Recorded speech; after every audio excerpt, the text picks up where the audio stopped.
Hello and welcome to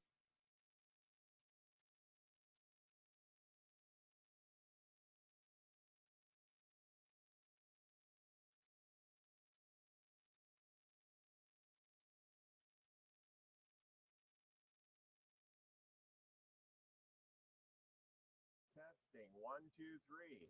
We cannot hear you. Okay. I don't know why that's not working. Can you hear me now? Hmm. Settings. I did not change anything, people. It says I have a microphone. Sound blaster microphone. Speaker. Can you hear me now? Yes. Yes. Can now. Okay, well, welcome to another day in the Milky Way, and here we go. Live and in person. See what happens when you tamper with a good thing. Woohoo! Yeah. I don't know why that is. Good, good. Yeah, we got the camera on, we got the microphone on. Apparently, you can hear me. I'll have to check it out myself. I don't know why, but that's the way it is. But anyway, if you want to know what book it is, we'll do this all over again. It's the Alien Interview. You can get it on Amazon. Yes, Take Two. That's my Michelle Can-Am free. Pamela Jean's in the house. Travis the Brick. Thank you all for telling me that I had no voice. I'll have to edit that right out of there. See what happens when you go live. Anyway, we are talking about the Alien Interview. We're going to pick up where we left off last time. And all my podcasts are on at the same time. Yes. Don't you love it? Everybody comes on at the same time. You got Earth Files on. You get, the Dark Journalist. Who's on tonight? Ryder Lee. All those good guys that we like up coast to coast.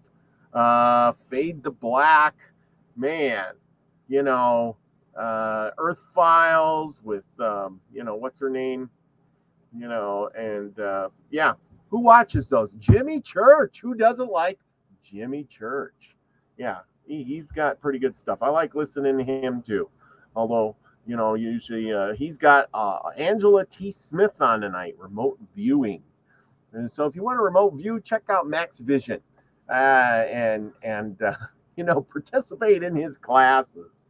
I know these people, they do remote viewing and that's all good, but maybe we could just remote view those aliens. That's what I would like to do.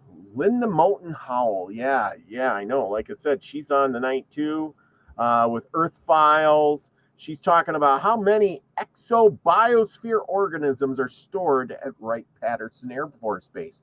Well, I'll tell you what, I had a friend that worked at Wright-Patterson Air Force Base, and I'll give you the skinny on it. Okay? And anyway, you know what he told me? He said he was a mechanic guy. He was one of those guys that they have around that fixes stuff. And one day, he was doing stuff, and he worked mostly, on things on the base. He fixed little things, wiring, maybe a flat tire on a golf cart or something like that, or sometimes he replaced, odds and ends or mechanic work or whatever he did. He was an independent contractor. He with military clearance. Now, I ain't gonna give names or anything like that because it might get him in trouble. But what he did tell me really fascinated me. So he says, one day, the guy that they have that goes down in the underground stuff below ground missed work. He wasn't there. And so they contacted him and said, hey, you know how to fix a tire? And he says, yeah. And they said, we're going to give you one-time clearance to come down in the underground. Well, you're going to be escorted with security. So they got on one of those little golf carts. And he said they rode on that golf cart for like 2 miles underground. And as they went underground, they see some hallways going to the right and to the left. And down, down, down they went on this long road. And he's seen guys in white coats walking around, like scientist guys. He said he's seen lots of rooms and things like that. Lots of people down there. And finally, he gets to a golf cart. And they said, "Can you change the tire?" Like they couldn't change it themselves, but they had him fix the tire on this golf cart, miles and miles down below the ground. My question is, he didn't really see anything. He just seen rooms. They didn't let him see anything important, but the idea that there was a lot of stuff going on down underneath that place was amazing. So the question is what are they doing? You'll never see what's going really on. It's all underground. What is going on underground? Right, Patterson Air Force Base, in the secret labs, in the secret rooms down underneath with thousands of men working on things. I don't know. I don't know what's under there. All I know is that something down there is going on. And are they working on alien craft? Are they working on special projects, robots? Are they working on, do they keep the aliens down there? I don't know. We'll never know.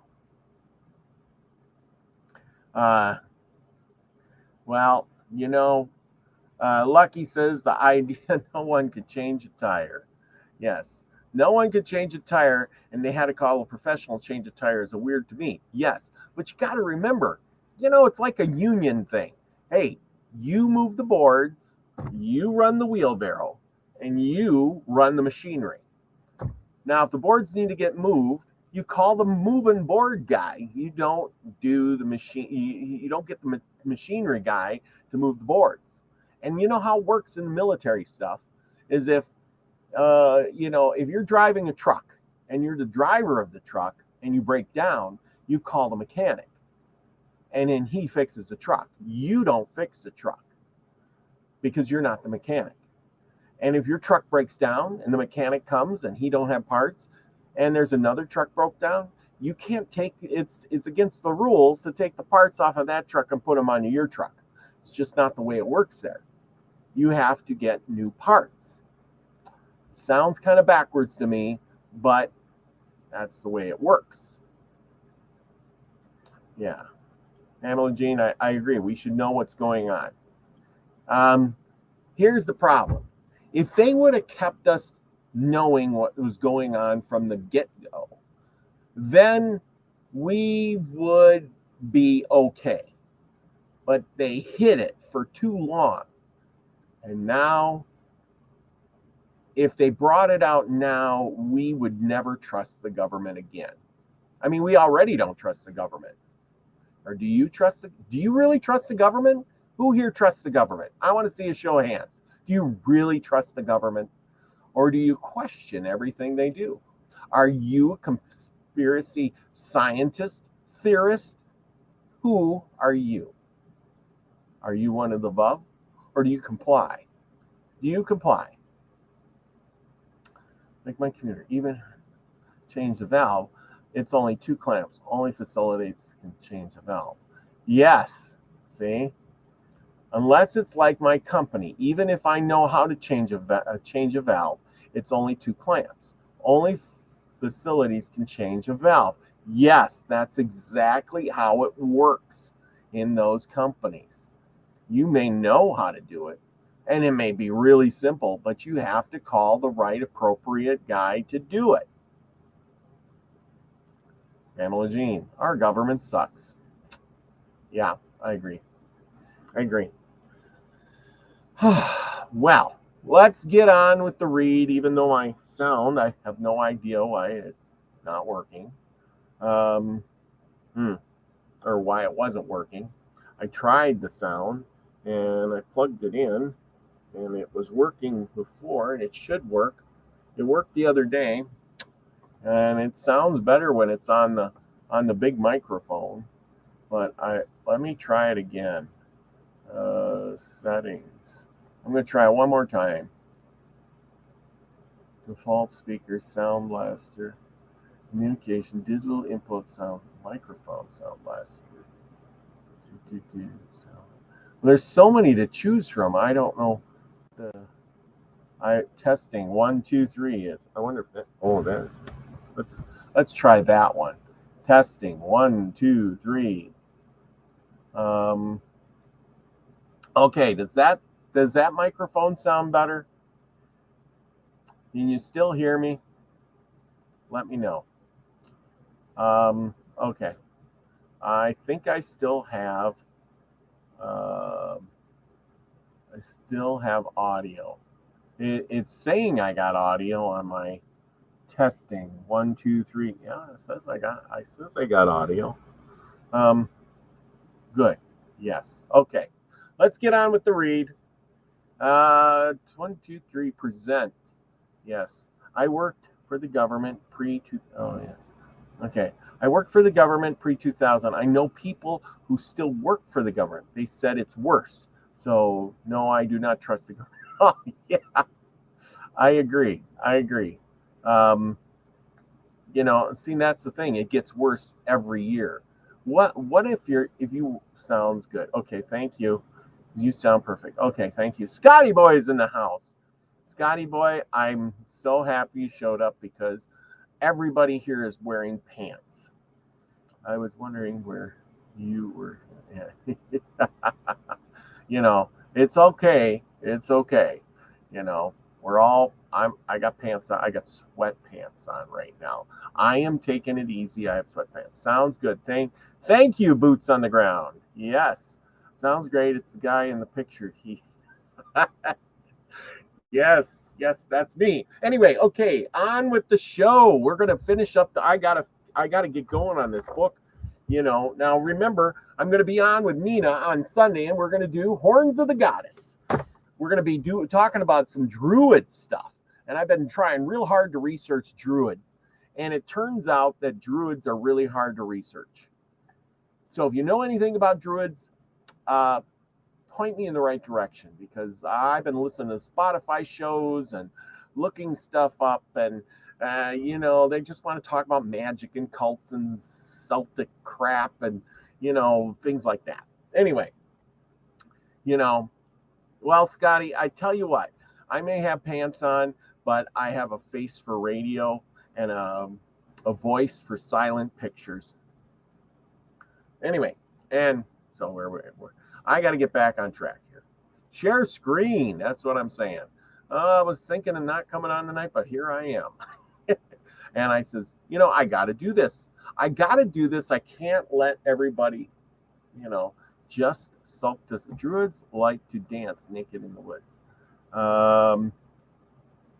Druids like to dance naked in the woods. Scotty Boy, how do you know this? Do you have experience? Anyway, let's pick up kind of where we left off. And, Chloe, you make Scotty Boy feel so much better. Love you, Scotty Boy. Oh, there you go. Anyway, okay, back to the read. I got to get serious here. I got to put on my serious talk, my serious face. Okay, coincidentally, a friend and an engineer with whom I used to work with at Arcadia Regeneration Company a long time after I left the company told me that one of the projects they contracted to do in more recent times was to deliver life forms to Earth to replenish them after a war in this region of the galaxy devastated most of the life on the planets in this region of space. This would have been about 70 million years ago. Could that be when the planet Tiamat exploded? Was that caused by the war? Let's find out. The skill required to modify the planet into an ecologically interactive environment that would support billions of diverse species was an immense undertaking. Specialized consultants from nearly every biotechnology company in the galaxy were brought in to help with the project. What you see now on Earth is a huge variety of life forms left behind. Your scientists believe that the facetious theory of evolution is the explanation for the existence of all life forms here. The truth is that they're all life forms on this and any other planet in this universe were created by companies like ours. Okay, how else can you explain the millions of completely divergent and unrelated species of life on the land and in the oceans of this planet? How else can you explain the source of spiritual emanation, which defines every living creature? To say it is the work of God is far too broad. Every Isby has many names and faces in many times and places. Every Isby is a god. When they inhabit a physical object, they are the source of life. For example, there are millions of species of insects. About 350 of these are species of beetles. They may be as many as 100 million species of life forms on Earth at any given time. In addition, there are many times more extinct species of life on Earth than there are living life forms. Some of these will be rediscovered in fossil or geological records of Earth. The current theory of evolution of life forms on Earth does not consider the phenomena of biological diversity. Evolution by nature, so natural selection, is science fiction. One species does not accidentally or randomly evolve to become another species, as the Earth textbooks indicate. Without manipulation of genetic materials by an Isby, a simple example of an Isby intervention is the selective breeding of species on Earth. Within the past few hundred years, several hundred dog breeds and hundreds of varieties of pigeons and dozens of koi fish have been evolved in just a few years, beginning with only one original breed. Without active intervention by Isbys, biological organisms rarely change. The development of an animal like a duck-billed platypus required a lot of very clever engineering to combine a body of a beaver with the bill of a duck and make a mammal that lays eggs. Undoubtedly, some wealthy client placed a special order for it as a gift or curious amusement. I am sure the laboratory of some biotechnical company worked on it for years to make it a self-replicating form. The notion that the creation of any life form could have resulted from the coincidental chemical reaction moldering up from some primordial ooze is beyond absurdity. Factually, some organisms on Earth, such as protobacteria, are modifications of psyllium designed primarily for the star type 3 class C planets. In other words, the domain designation for a planet with an aerobic atmosphere nearest a large intensity hot blue star, such as those in the constellation of Orion's belt in this galaxy. Creating a life forms is very complex, highly technical work for Isbys who specialize in this field. Genetic anomalies are very baffling to Earth's biologists, who have had their memories erased. Unfortunately, the false memory implantations of the old empire prevent Earth scientists from observing obvious abnormalities. The greatest technical challenge of biological organisms was the invention of self-regeneration, or sexual reproduction. It was invented as the solution to the problem of having to continually manufacture replacement creatures for those that have been destroyed and eaten by other creatures. Planetary governments did not want to keep buying replacement animals. Yeah, that makes a lot more sense.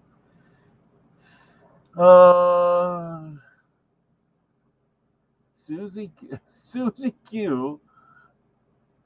Susie Q timed me out on this channel before. Oh my goodness. I'm really sorry. It made me feel like crap, so I left after all that happened. Oh. Oh, you guys, sorry. I'm reading the comments. Wow. Son of a gun. Well, Scotty boy, I'm sure it was just an accident. Okay. What do you think of all that? Doesn't that make sense about biological animals?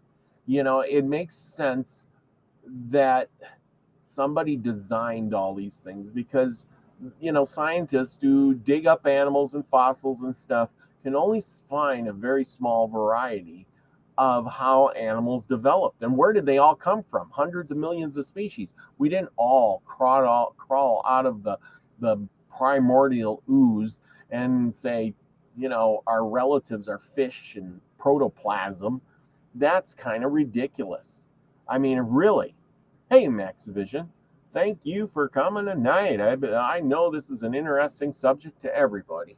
We were just talking about how Jimmy Church has this lady on. I forget what her name is. Now look it up here. Yeah, Fade to Black. Jimmy Church has Angela T. Smith on, and she does remote viewing.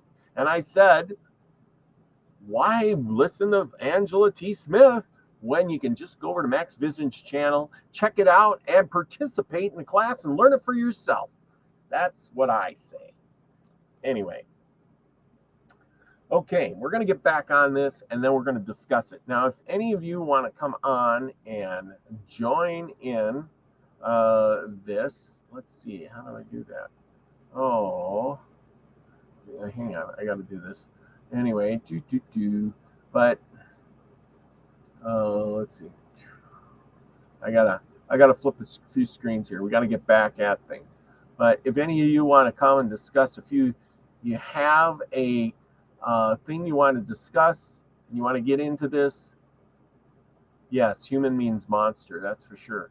If any of you want to get on here, discuss, or say or comment with me, you go right ahead while I read here. Okay, the idea was contrived trillions of years ago as a result of a conference held to resolve arguments between the disputing vested interests within the biotechnology industry. The infamous Council of Human Crum was responsible for coordinating creature production. A compromise was reached after certain members of the council were strategically bribed or murdered to author an agreement with which resulted in biological phenomenon which we now call the food chain. The idea that a creature would need to consume the body of another life form as an energy source was offered as a solution by one of the biggest companies in the biological engineering business. They specialized in creating insects and flowering plants. The connection between the two is obvious. Nearly every flowering plant requires a symbiotic relationship with an insect in order to propagate. The reason is obvious. Both the bugs and the flowers were created by the same company. Unfortunately, this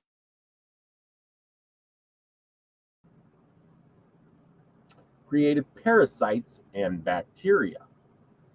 The name of the bug company. The name of the company, roughly translated into English, would be Bugs and Blossoms. They wanted to justify the fact that the only valid purpose of the parasitic creatures that they manufactured was to aid the decomposition of organic material. There was a very limited market for such creatures at that time. Yeah, that's right. Acme, Acme Flower Company Interstellar. I like that. That's a good slogan. Big Justin, what did I miss? You didn't miss a whole lot, except that we're talking about the international bug companies. The Acme, the Acme Flower Company Interstellar. But anyway, yes, keep an open mind because all of this is just crazy, but it makes a lot of sense.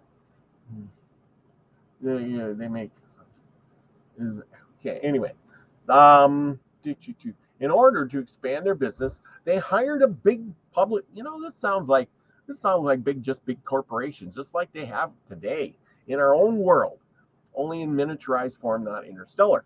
In order to expand their business, they hired a big public relations firm and a powerful group of political lobbyists to glorify the idea that life forms should feed other life forms. They invented a scientific theory to use as a promotion gimmick. The theory was that all creatures need to have food as a source of energy. Before that, none of the life forms being manufactured required any external energy. Animals did not eat other animals for food, but consumed sunlight, minerals, or vegetable matter only. Well, what fun would that be if the animals just roamed around and hobbled around in the sun and did nothing, ate nothing? It would just be kind of stupid. You know what I mean? Sunlight, minerals, or vegetable matter only.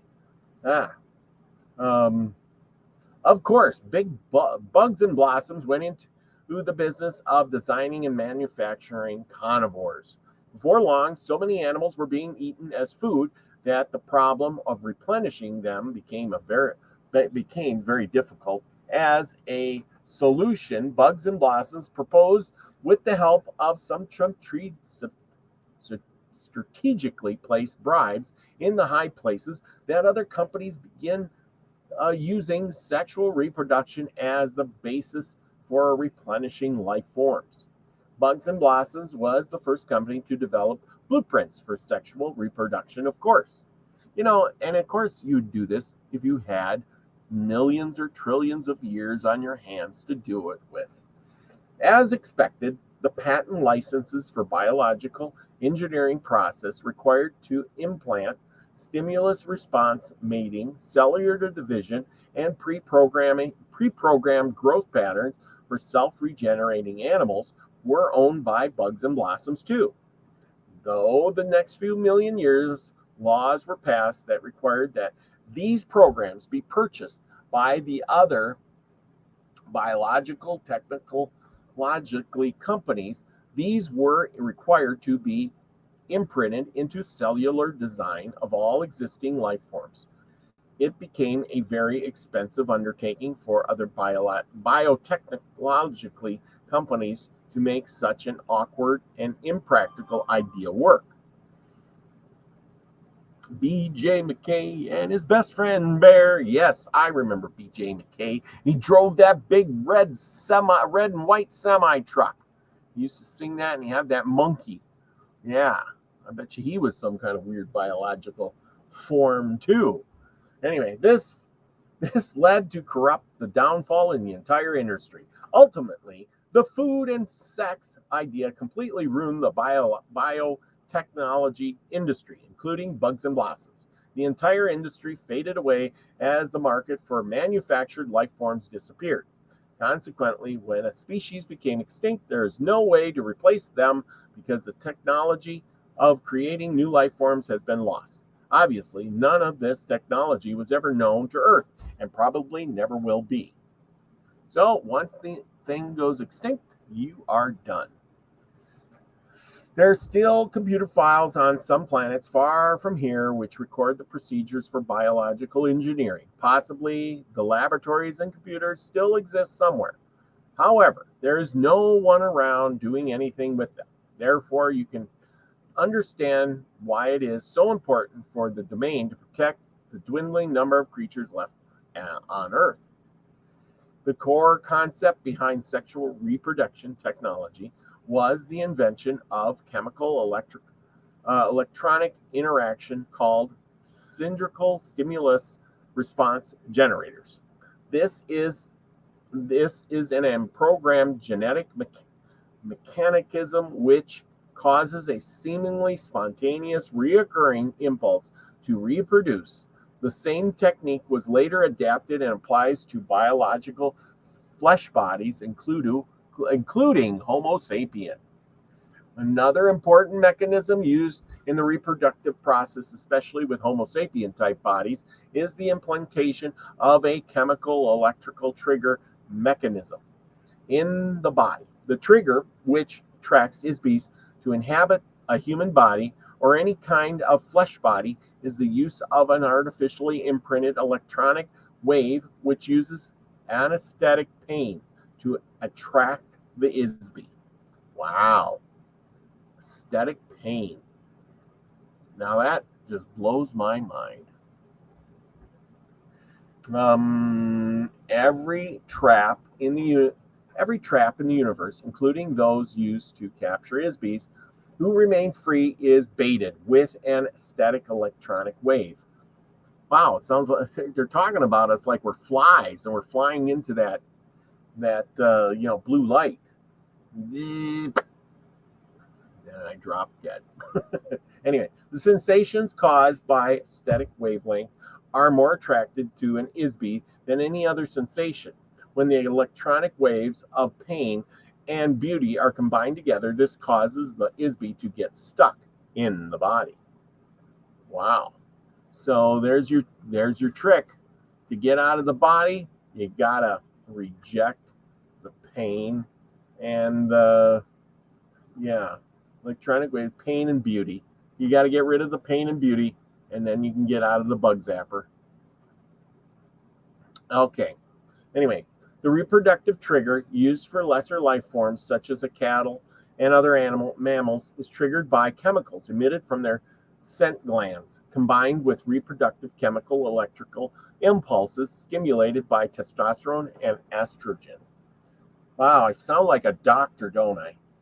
These are also interactive with nutrition levels, which cause the life forms to reproduce more when deprived of food sources. Starvation promoted reproductive activity as a means of perpetuating survival through future generations. When the current organism fails to survive, these fundamental principles have been applied throughout all species of life. So that means if you starve yourself and get really hungry, that your sexual energy goes up and you'll want to procreate. Is that what they're saying? Let me know. Okay, I guess so. So maybe I shouldn't eat so much. I should eat less. Yes, maybe that's it.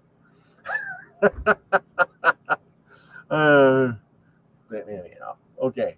The debilitating impact and addiction to sexual aesthetic pain electronic wave is the reason that the ruling class of the domain do not inhabit flesh bodies. This is also why officers of the domain forces only use doll bodies.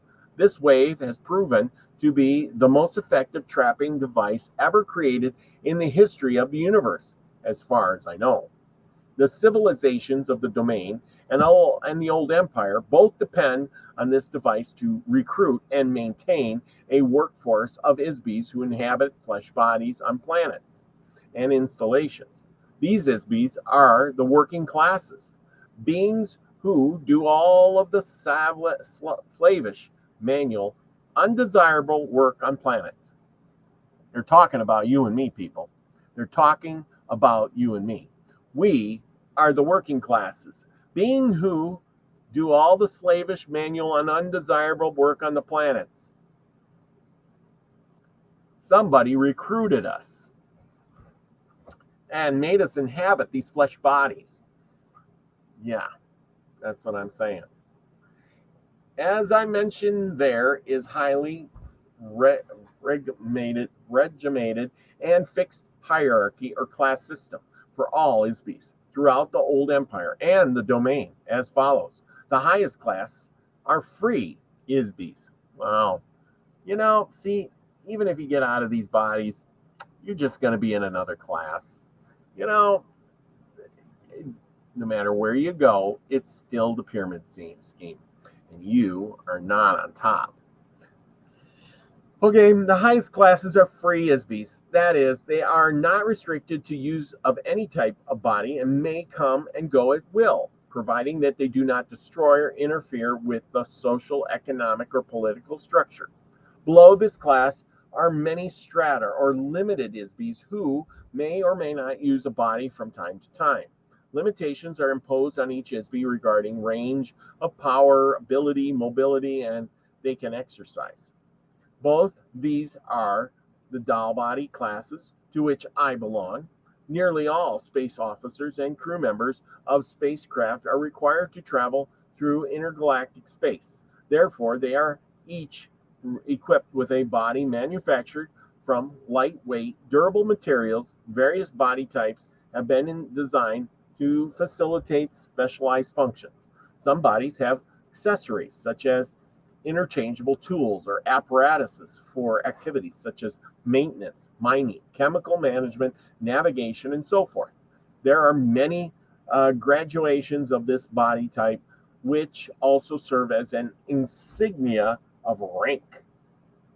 Ooh, a body with toys. Citronella stops mosquitoes. Oh, you guys are trying to figure out how to stop mosquitoes. Yeah, that works. I heard today that if you're low on vitamin B, and you take vitamin B and vitamin C a lot, that will chase away the mosquitoes too.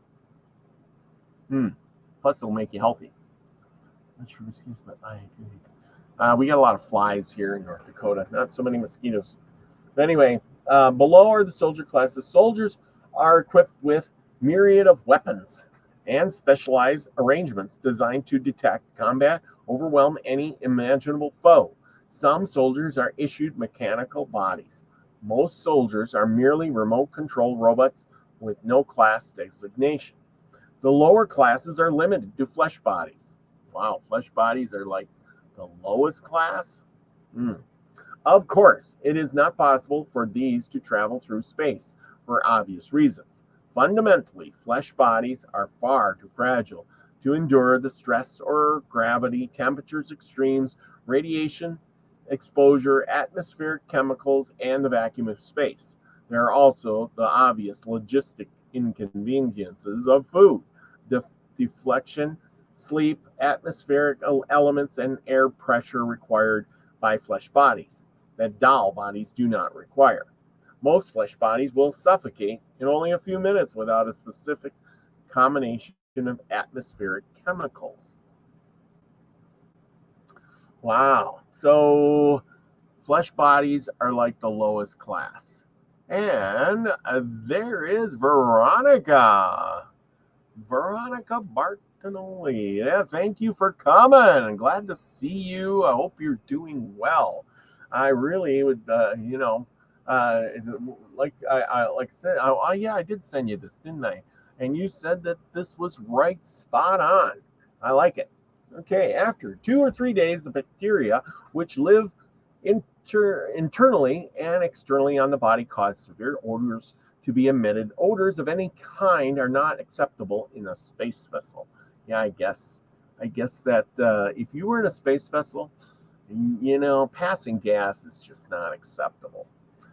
Flesh can tolerate only a very limited spectrum of temperatures, whereas in space, the contrast of temperatures may vary hundreds of degrees within seconds.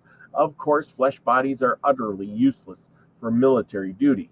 A single shot from a handheld electronic blast gun instantly turns flesh body into a noxious vapor cloud.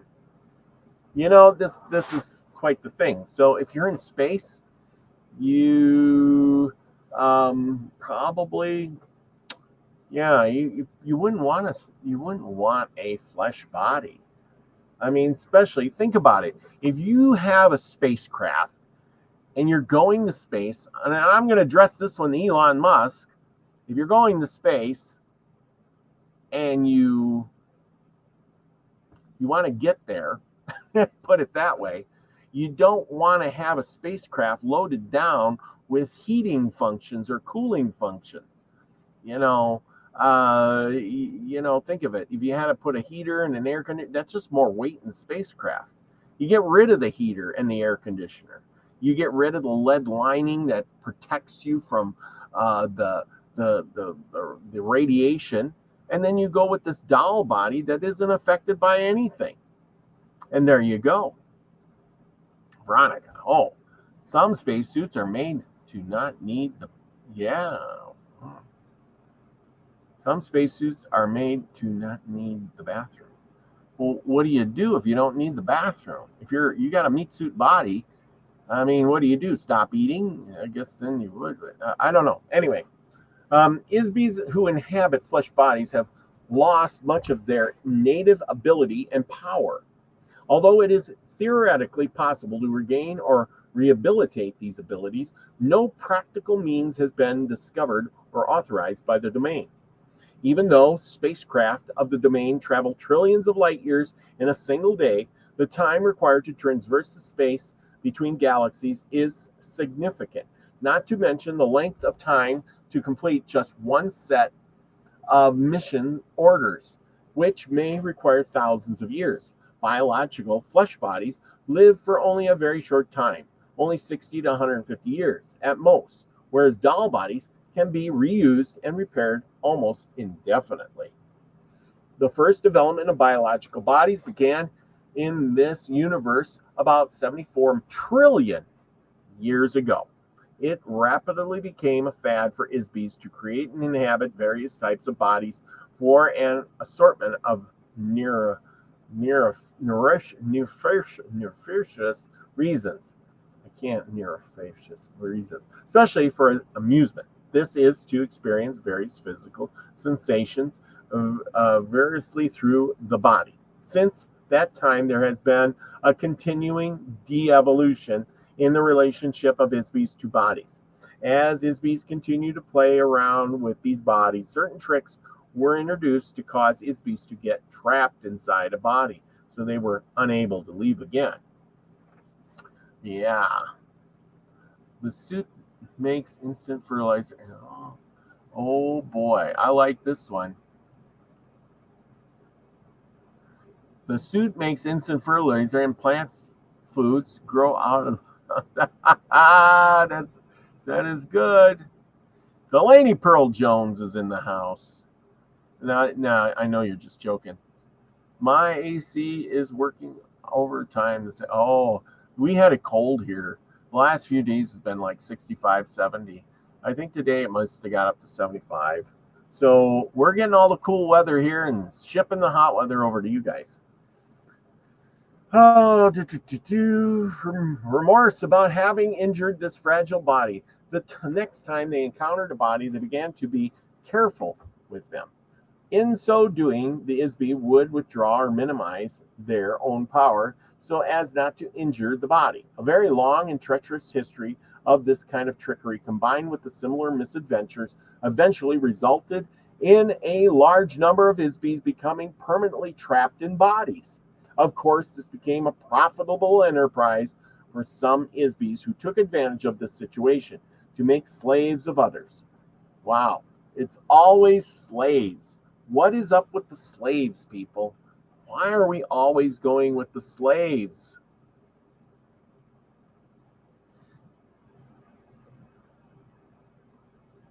Wow, 100 degrees. Whew. Okay. Of course, became profitable. Oh, we've read that. Ultimately, the dwindling ability of Isbees to maintain a personal state of operation, freedom, and ability to create energy resulted in the vast and carefully guarded hierarchy or class system. Using bodies as a symbol of each class is used throughout the Old Empire, as well as the domain. The vast majority of Isbees throughout the galaxies of this universe inhabit some form of flesh body. These structure, appearance, operation, and habit of these bodies vary according to the gravity, atmosphere, and climatic conditions of the planet they inhabit.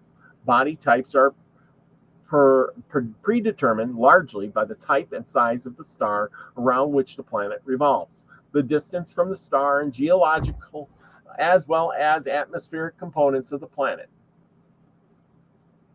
Well, see, this makes all the sense in the world.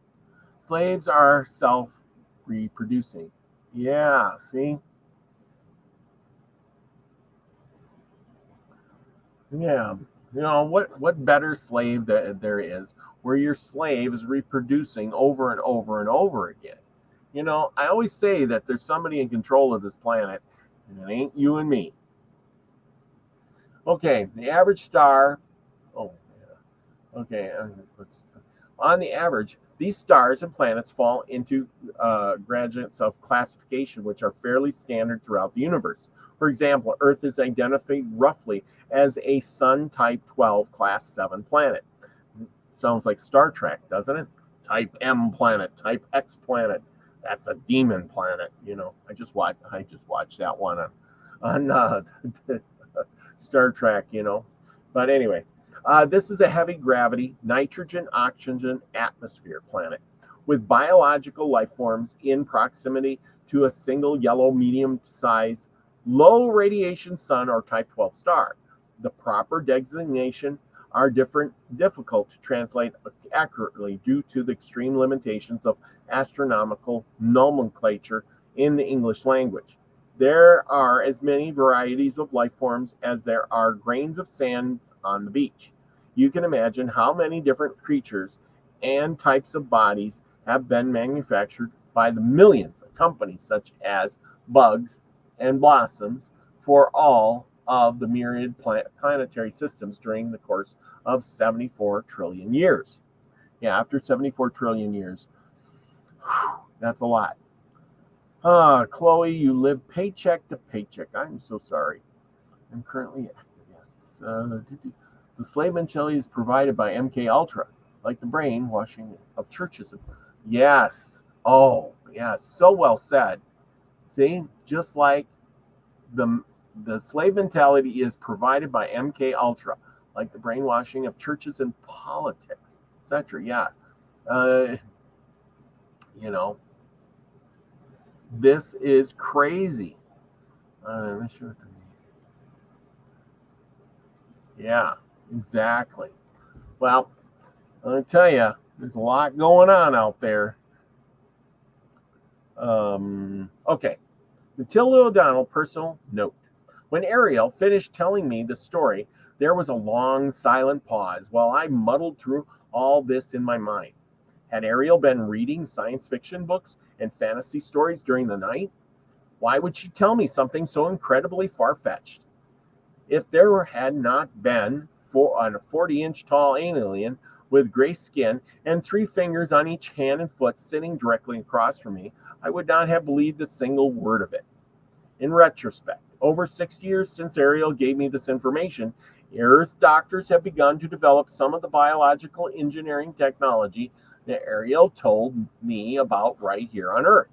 Heart bypasses, cloning, test tube babies, organ transplants, plastic surgery, genes, chromosomes, and so forth. One thing is for sure, I have never looked at a bug or flower the same way since then, not to mention my religious beliefs in Genesis. Chapter 11, a lesson in science. I don't know how far we'll get into this, people, but I tell you what, if you ain't learning something from all of this, you're not learning anything. Okay, the transcript of this interview is verbatim. There's nothing more I can add to it. It says everything. Top secret. Today, Ariel told me about some very technical things. I took a few notes to remind myself so I can repeat what she said closely as possible. She began with an analogy about scientific knowledge. You can imagine how much progress could have been made on Earth if people like Johannes Gutenberg, Sir Isaac Newton, Benjamin Franklin, George Washington Carver, Nikola Tesla, Jonas Salk, and Richard Trevec and many thousands of similar geniuses and inventors were living today. Imagine the technical accomplishments might have been developed if men like these never died. What if they were never given amnesia and made to forget everything they knew? What if they continued to learn and work forever? What level of technology and civilization could be attained if immortal spiritual beings like these were allowed to continue to create in the same place at the same time for billions or trillions of years? Essentially, the domain is one civilization. that has existed for trillions of years with relatively uninterrupted progress. Knowledge has been accumulated, refined, and improved upon in nearly every field of study imaginable and beyond imagining. Originally, the interaction of ISB illusions or interventions created the very fabric of the physical universe, the microcosm and the macrocosm. Every single particle of the universe has been imagined and brought into existence by an ISB. Everything created from an idea, a thought with no weight or size or location in space. Every speck of dust in space, from the size of the tiniest subatomic particle to the size of the sun or a magellanic cloud the size of many galaxies, was created from the nothingness of a thought.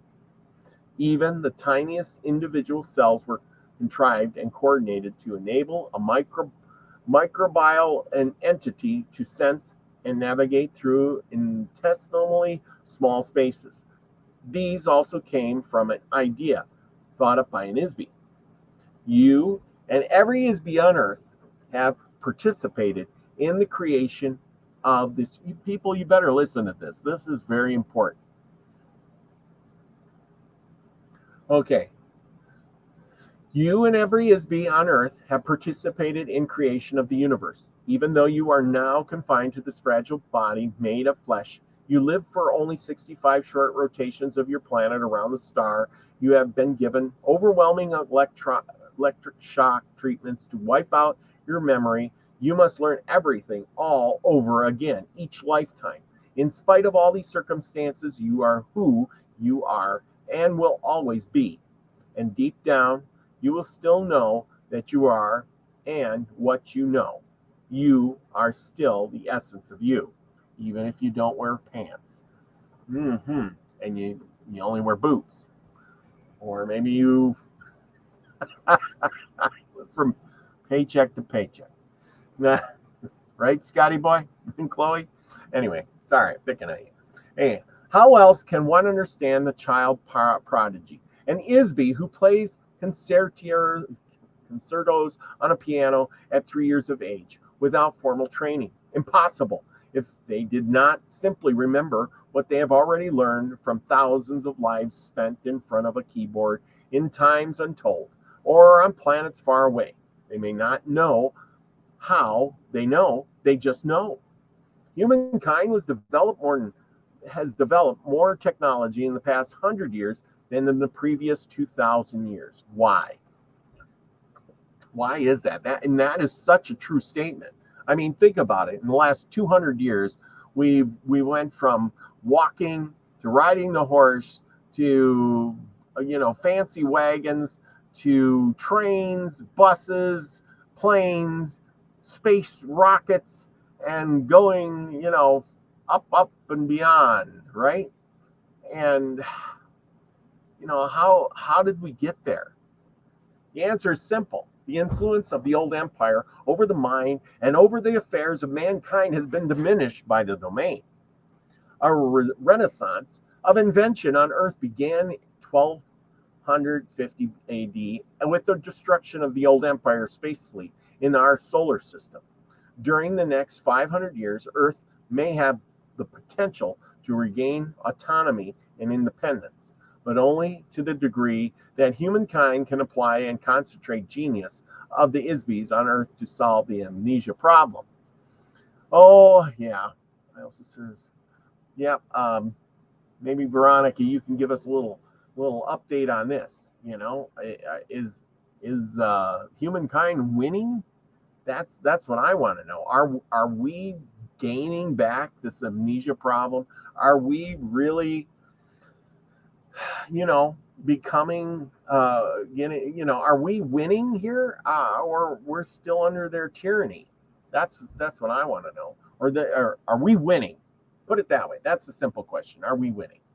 However, on the cautionary note, the inevitable potential of the ISBs who have been exiled to this planet is severely compromised by the criminal elements of the Earth population, specifically politicians, warmongers, and irresponsible physicians who create unlimited weapons such as nuclear bombs, chemicals, diseases, social chaos.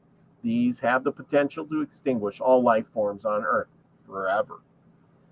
Well, wow. Okay, I'm going to finish this page up and then we're going to have to call it a night. Even the relatively small explosions that were tested and used in the past 2 years on Earth, she's talking 1947, on Earth, have the potential to destroy all life. If deployed in sufficient quantities, larger weapons could consume all of the oxygen in the globe, the atmosphere, and in a single explosion. Therefore, the most fundamental problems that must be solved in order to ensure that the Earth will not be destroyed by technology are social humanitarian problems. The greatest scientific minds on Earth, in spite of mathematical or mechanical genius, have never addressed these problems. Therefore, do not look to scientists to save Earth or the future of humanity. Any so-called science that is solely based on paradigm that existence is composed only of energy and objects moving through space is not a science. Such beings utterly ignore the creative spark originated by the individual Isby and collective work of the Isbys, who continually create this physical universe and all universes. Every science will remain relatively ineffective or destructive to the degree that it omits or devalues the relative importance of spiritual spark that ignites all of creation of life. Wow. Okay, we must detox. Okay, yeah, I like that. We must detox and not give our power to likes, means. Bye for now. Okay, well, thank you, Veronica, for coming on. Great to have you and everybody here tonight. This has been a lot of fun. You know, we have already been digitally cloned and having a life in the meta. Yep, Scotty boy, you're probably in the meta and you're still not wearing pants. Anyway, thank you all for coming. It's been a great night. Really enjoyed this. We're going to continue on tomorrow night. So join me right here and we will do this again. And hopefully, maybe we'll finish up with this book. Well, with that said, remember, go out, do something nice for somebody. Remember to wear your pants, Scotty boy. Anyway, I am really getting too much fun with that. Anyway, have a good night. Be nice to your neighbor. Give somebody a wave tomorrow. I want to know how many people can give a wave to somebody, say something nice, make a big smile on somebody else's face. Because you know what? Be the frequency you want to receive, everyone. Love y'all. Peace, everybody.